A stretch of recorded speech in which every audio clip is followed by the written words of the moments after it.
இதுவரைக்கும் நெல்லை அரோமாவை சப்ஸ்கிரைப் பண்ணாதவங்க கீழ இருக்கிற ரெட் கலர் பட்டனை பிரஸ் பண்ணி சப்ஸ்கிரைப் பண்ணிக்கோங்க. அப்படியே அது பக்கத்துல இருக்க பெல் ஐகானையும் கிளிக் பண்ணிக்கோங்க. நான் எப்ப வீடியோ போட்டாலும் உடனுக்குடனே உங்களுக்கு வந்து வெல்கம் டு நெல்லை அரோமா. இன்னைக்கு நெல்லை அரோமால பிரவுனி எப்படி செய்யலாம்னு பார்க்கலாம்.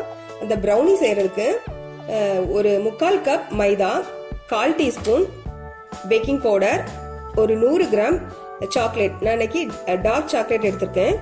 அப்புறமா 50 கிராம் வெண்ணெய், ஒரு 3/4 கப் பொடி பண்ண சீனி sugar, 4 tablespoon condensed milk, 4 tablespoon cocoa powder, ஒரு 1/2 கப் பால். இந்த பிரவுனி வந்து ஐஸ்கிரீம் கூட சேர்த்து சாப்பிடாது. வெனிலானாலும் சரி, butterscotch, even chocolate ice cream கூட சேர்த்து சாப்பிட்றதுக்கு பிரவுனி வந்து ரொம்ப டேஸ்டா இருக்கும். நீங்க ட்ரை பண்ணி பாருங்க. முதல்ல இந்த பட்டரையும் சாக்லேட்டையும், இந்த பட்டர் சாக்லேட் ரெண்டையும் சேர்த்து டபுள் பாயில் மெத்தட்ல மெல்ட் பண்ணிட்டு வந்துடலாம். டபுள் பாயில் மெத்தட்ல எப்படி உருக்கணும் அப்படின்னா, ஒரு பாத்திரத்தை அடுப்புல வச்சு அதுல தண்ணி வச்சுக்கோங்க. தண்ணி கொதிச்சதும் அடுப்பை சிம்ல வச்சுட்டு அதுக்கு மேல இன்னொரு பாத்திரம் வச்சுக்கோங்க. இந்த பாத்திரத்துல நம்ம எடுத்து வச்சிருக்கிற பட்டரையும் சாக்லேட்டையும் போட்டு உருக்கலாம். இது பாருங்க, அந்த சாக்லேட்டையும் பட்டரையும் இதுல போட்டுட்டேன். அந்த சூட்டுல வந்து இந்த சாக்லேட் நல்லா உருகி வரும்.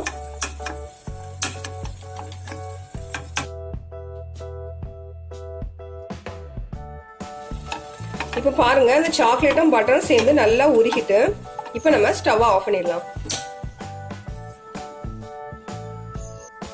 இது வந்து நம்ம உருக்கி எடுத்த அந்த சாக்லேட் பட்டர். இப்ப இது வந்து நல்லா சூடா இருக்கும். கொஞ்சமா ஆறட்டும். ஆறுனதுக்கு அப்புறமா இதுல நம்ம மீதி பொருட்கள் எல்லாம் சேர்க்கலாம்.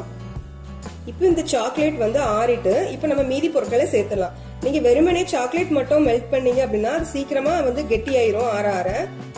அப்போ பட்டர் போட்டுக்கிறதுனால கெட்டி ஆகாது. இப்போ இதுல cocoa powder, powder sugar, condensed milk,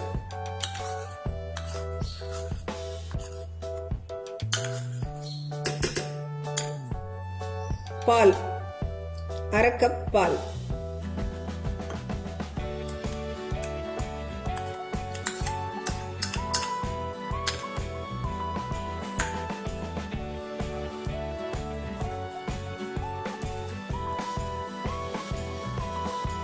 கடைசியா மாவு,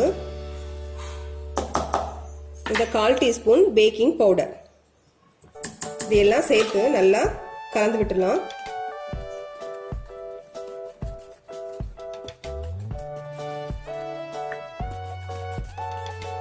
இப்ப பாருங்க, நம்மளோட பிரவுனி மிக்ஸ் வந்து ரெடி ஆயிட்டு.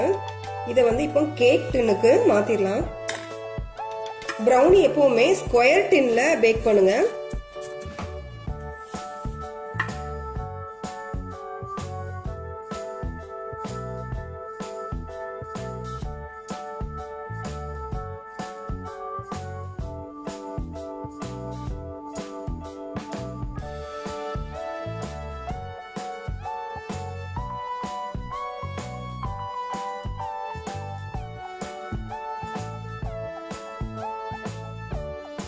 இப்போ பிரவுனி மிக்ஸை அந்த கேக் டின்க்கு ட்ரான்ஸ்ஃபர் பண்ணியாச்சு. இதுக்கு மேல கொஞ்சமா நான் நட்ஸ் போட்டுக்கிறேன். இது வந்து பியூர்லி ஆப்ஷனல்.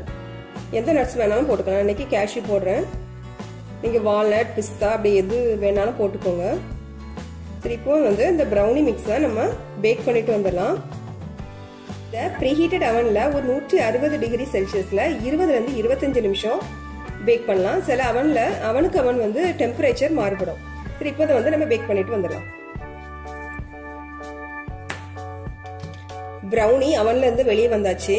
இது நல்லா சூடா இருக்குது. கொஞ்சம் ஆறட்டும், அப்புறம் கட் பண்ணலாம்.